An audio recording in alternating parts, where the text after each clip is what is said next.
Ya, perkenalkan, saya Rafael Rivaldo Moto, mahasiswa Politeknik Admi Surakarta dengan nomor NIM 2019-2055 akan menjelaskan transistor yang dikonfigurasi sebagai common emitter. Pertama, transistor sendiri merupakan sebuah komponen semikonduktor yang memiliki 3 terminal, yaitu terminal base, terminal kolektor, dan terminal emitter. Transistor sendiri dapat mengalirkan arus dari kolektor ke emitter jika pada base diberi tegangan sejumlah tegangan tertentu.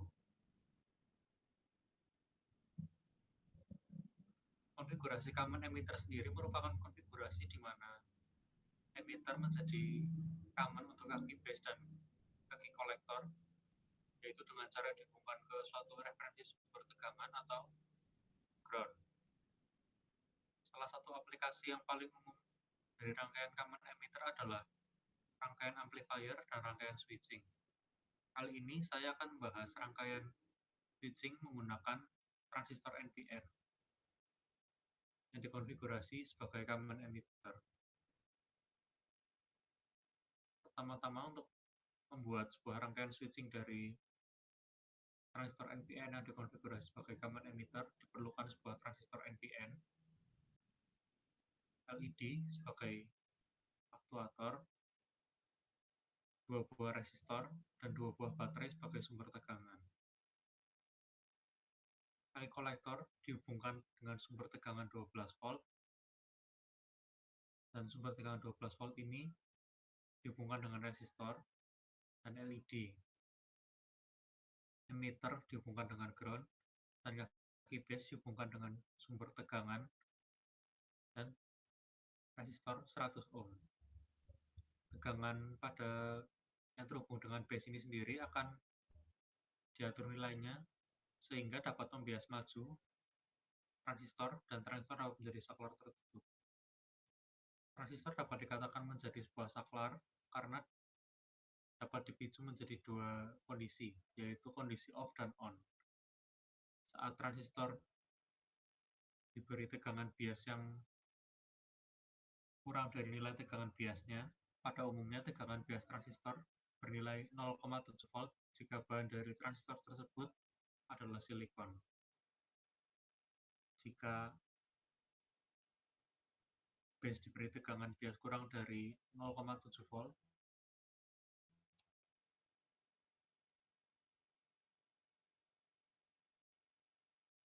transistor akan bertindak seperti saklar terbuka dan arus tidak mengalir dari kolektor ke emitter. Dapat dilihat LED-nya di sini belum menyala karena belum ada arus yang mengalir dari kolektor ke emitter. Sedangkan jika transistor diberi tegangan bias senilai 0,7 volt atau lebih, saya beri 0,9 volt, transistor dapat aktif dan arus dapat mengalir dari kolektor ke emitter. Dapat dilihat di sini LED-nya menyala. Dan ini adalah gambar skematik dari rangkaian transistor yang dikonfigurasi sebagai common emitter untuk switching elektronik. Berikutnya akan saya rangkai pada hardware supaya dapat lebih menjelaskan.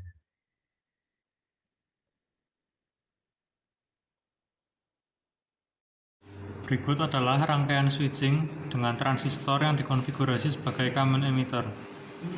Rangkaian ini diberi suplai tegangan sebesar 5 volt pada kolektor dan terminal base diberi suplai tegangan mula-mula 0 volt. Ketika base diberi suplai tegangan 0,6 volt, ini kita atur 0,6 volt.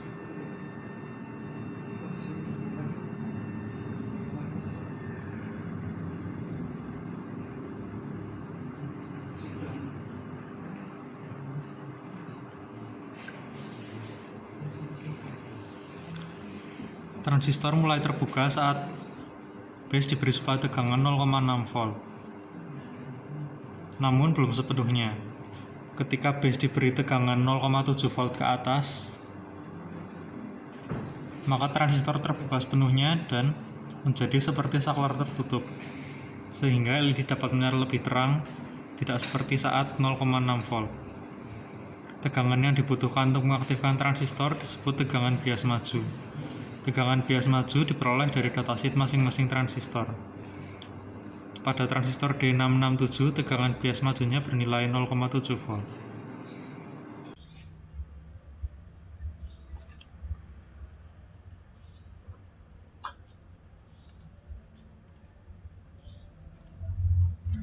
Ya, selanjutnya saya akan menjelaskan aplikasi common emitter sebagai amplifier.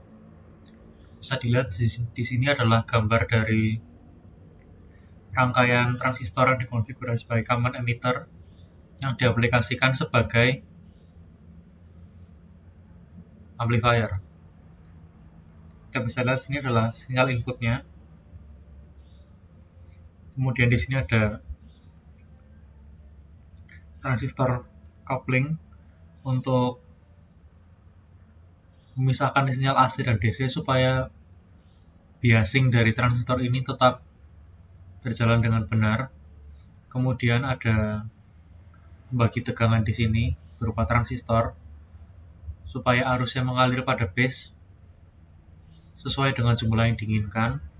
Kemudian pada kolektor terdapat resistor di sini sebagai beban.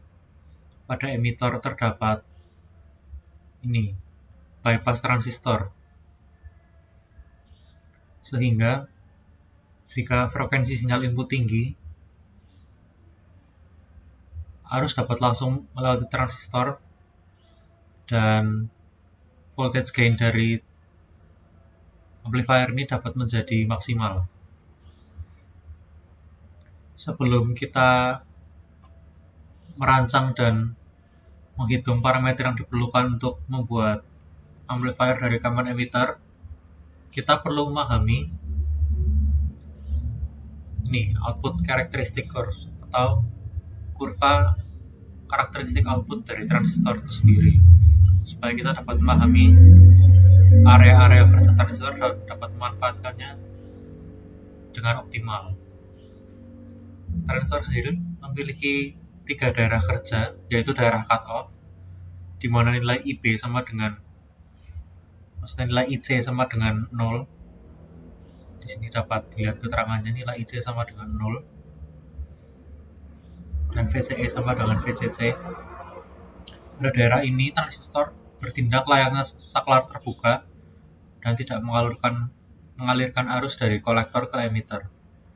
Pada daerah ini disebut daerah saturasi karena pada daerah ini transistor bertindak seperti saklar tertutup dan nilai VCE sama dengan 0. Dapat dilihat dari kurva di sini. Nah, pada kurva ini, sumbu Y menunjukkan nilai IC atau arus pada kolektor, dan sumbu X menunjukkan nilai VCE, yaitu tegangan pada kolektor emitter. Sedangkan di sebelah kanan ini terdapat nilai IB yang fix. Nah, nilai IB yang fix ini pada daerah aktif di tengah-tengah ini, di mana transistor bekerja sebagai amplifier, nilai IB ini mempengaruhi nilai besarnya IC.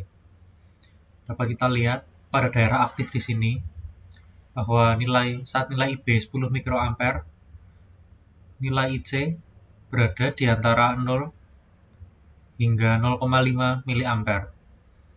Saat nilai IB sama dengan 40 mikroampere, nilai IC dapat dilihat sekitar 3 miliampere. Nah, dari perubahan IB ini, nilai IC juga ikut berubah, namun dapat kita lihat bahwa perubahan VCE dari 0 hingga 13 volt ini tidak terlalu berpengaruh pada perubahan IC. Jadi dapat kita simpulkan bahwa pada daerah aktif, IB mempengaruhi IC. Semakin besar IB, maka semakin besar pula IC-nya. Nah, pada kurva ini, kita akan menentukan titik-titik yang akan berpengaruh pada operasional amplifier kita, pengoperasian amplifier kita. di sini ada titik B di mana nilai IC sama dengan 0, dan titik B ini adalah titik di mana saat VCE sama dengan VCC, yaitu 12 volt. Titik ini berada pada daerah cut-off atau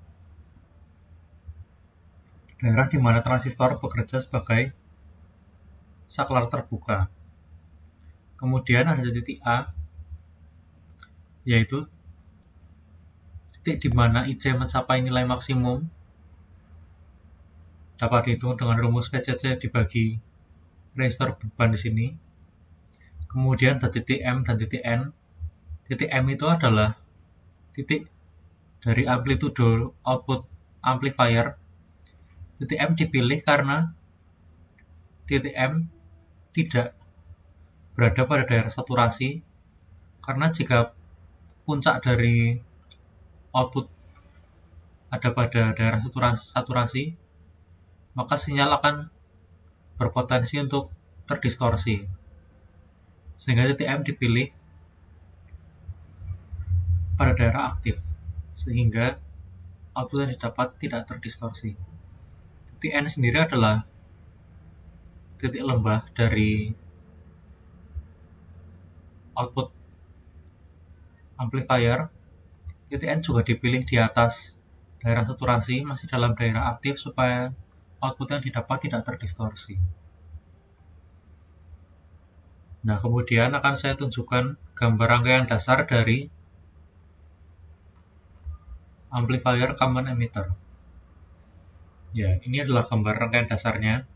Seperti yang sudah saya jelaskan tadi, terdapat sinyal input, kapasitor kopling untuk memisahkan sinyal AC dan DC, membagi tegangan untuk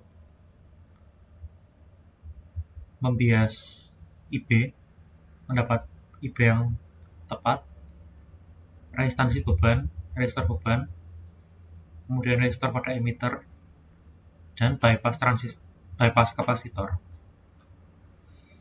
Supaya saat frekuensi tinggi, sinyal dapat melewati kapasitor ini dan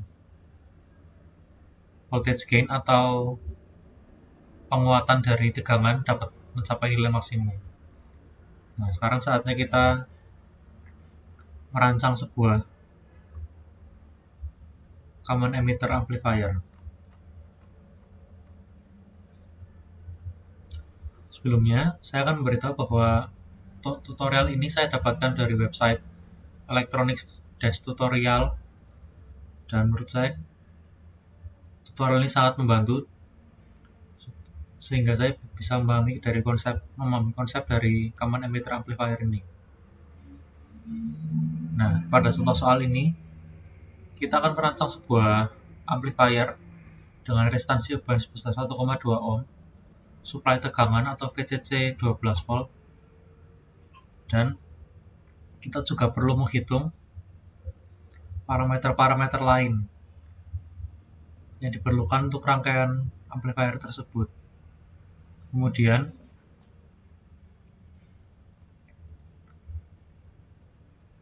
pada RE juga terdapat drop tegangan sebesar 1 volt. Nah, hal yang pertama yang perlu kita hitung adalah nilai arus di kolektor maksimum untuk menentukan titik A dari load line atau garis beban. Kita lihat kurvanya lagi. Nah, ini merupakan titik A, yaitu saat IC-nya maksimum, dan garis antara A dan B ini adalah garisnya disebut garis beban. Dan supaya transistor dapat beroperasi sebagai amplifier dengan baik, maka diperlukan referensi, yaitu titik Q, sehingga outputnya tidak keluar dari daerah aktif.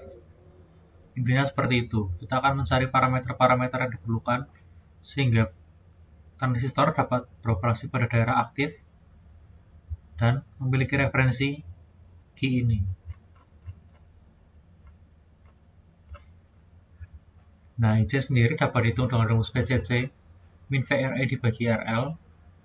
VCC sendiri 12 volt dikurangi 1 dibagi RL-nya 1,2 kilo atau 1200.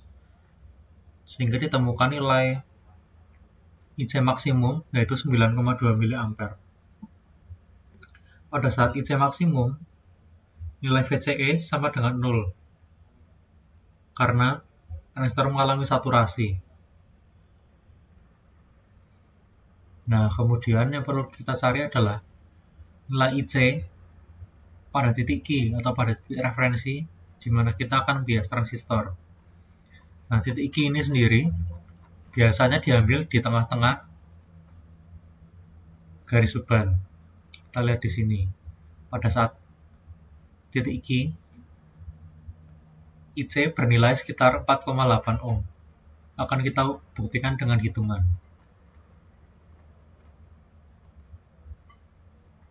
Maksud saya 4,8 mA.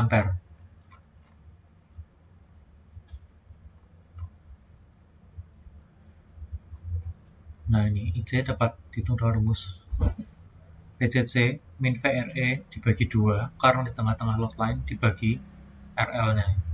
Ditemukan hasil 4,58 mA, mendekati gambar tadi 4,8.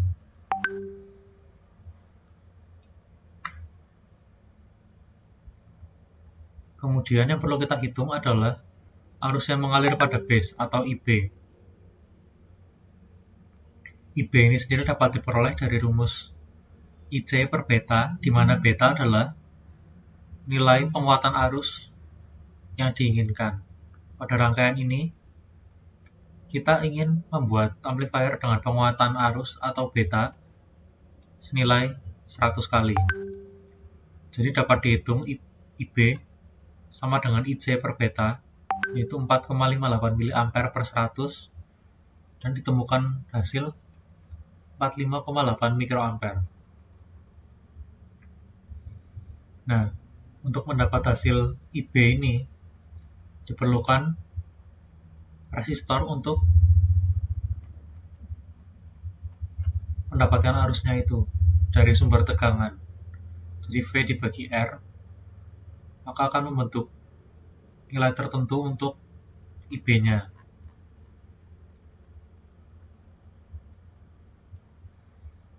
Nah, R2 dapat dihitung dengan rumus VRE ditambah VBE. VBE sendiri adalah tegangan bias dari transistor dibagi 10 kali arus pada base. 10 ini sendiri merupakan nilai pendekatan ya, supaya kita mendapat nilai resistor yang cukup aman untuk pengoperasian amplifier. 0,7 sendiri VBE merupakan nilai tetap, yaitu nilai tegangan bias dari transistor yang berbahan silikon. Jadi di sini 1 plus 0,7 dibagi 458 kali 10 pangkat min 6 atau 10 kali 45,8 kali 10 pangkat min 6. Ditemukan hasil 3,71 kilo ohm. Merupakan nilai dari R2 itu. Nah, kemudian R1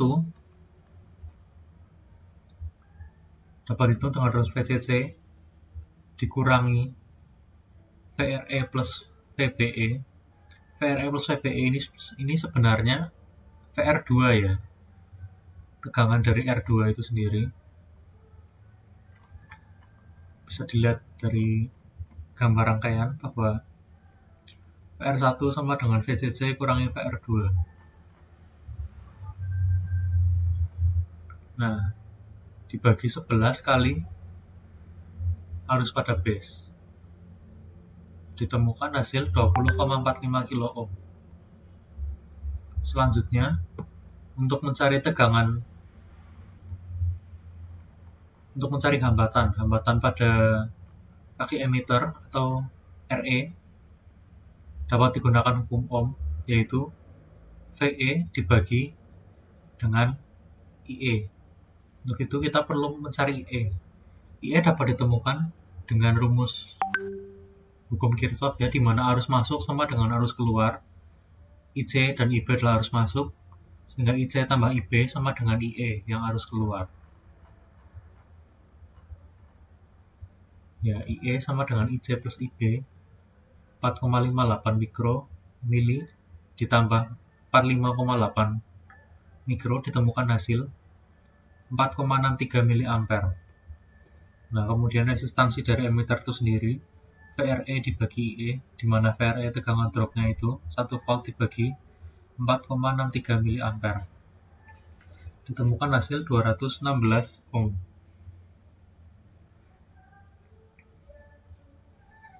Nah, karena nilai dari resistansi beberapa resistor ini cukup sulit didapat di praktek, maka dapat digunakan pembulatan. Jadi R1 menggunakan 20 kilo ohm yang harusnya 20,45 kilo ohm, R2 menggunakan 3,6 kilo, RL menggunakan 1,2 kilo,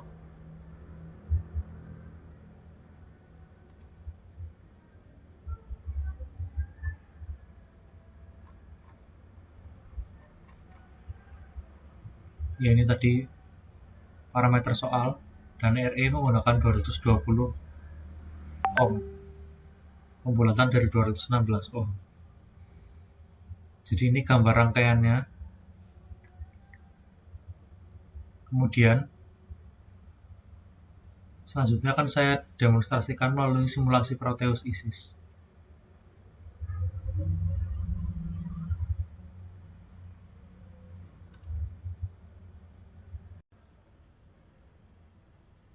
Sebelum saya melanjutkan, perlu saya beritahu bahwa sinyal output dari common emitter amplifier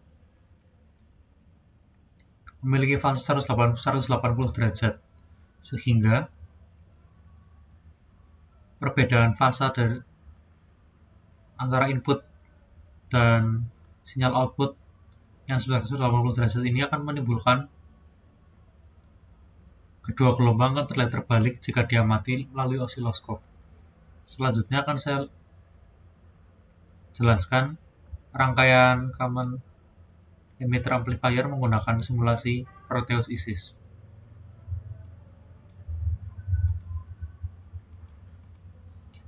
Ya, di sini sudah saya rangkai sesuai parameter yang tadi dihitung, di mana R1 sama dengan 20 kilo ohm, R2 sama dengan 3,6 kilo ohm, R3 sama dengan 1,2 kilo ohm, terdapat kapasitor kopling dan kapasitor bypass, R4 sama dengan 220 ohm, kemudian ada function generator untuk memberi sinyal input, dan ada osiloskop untuk membaca gelombang.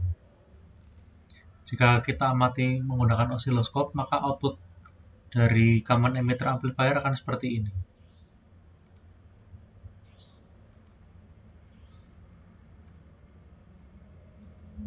Kita bisa lihat bahwa channel A terhubung dengan input, sinyal input dari function generator ini, dari function generator, dan amplitude dari sinyal A tersebut bernilai sekitar 10 ohm, 10 milivolt.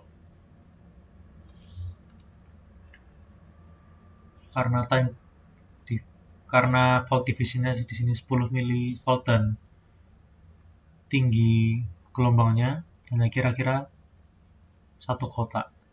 Jadi dapat disimpulkan bahwa tegangan input dari rangkaian ini adalah sekitar 10 milivolt. Nah, kemudian channel B terhubung dengan output dari amplifier ini sendiri. Dan kita lihat volt divisionnya dari output ini adalah 0,1, dan perlu saya bahwa 0,1 di sini bukan 0,1 milivolt, namun 0,1 volt, yang mana 10 kali lebih besar daripada 10 milivolt. Dan dalam pembagian yang lebih besar pun, gelombang output terlihat lebih besar. Itu menandakan bahwa terjadi amplifikasi atau penguatan pada tegangan output dari rangkaian amplifier ini. dapat disimpulkan bahwa rangkaian amplifier ini bekerja dengan baik. Jika kita amati dengan baik, nilai dari tegangan output amplifier ini adalah sekitar 1 volt. Jadi dapat disimpulkan bahwa penguatan tegangan dari rangkaian ini adalah 1 volt dibagi 10 milivolt, yaitu 100. Jadi penguatan sinyal dari common emitter amplifier ini sebesar 100 kali. Dan dua gelombang ini terlihat saling berkebalikan karena adanya selisih fase sebesar 180 derajat yang ditimbulkan dari VCE ini sendiri.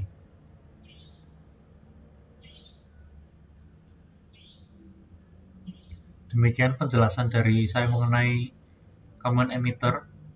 Mohon maaf bila ada kesalahan. Terima kasih.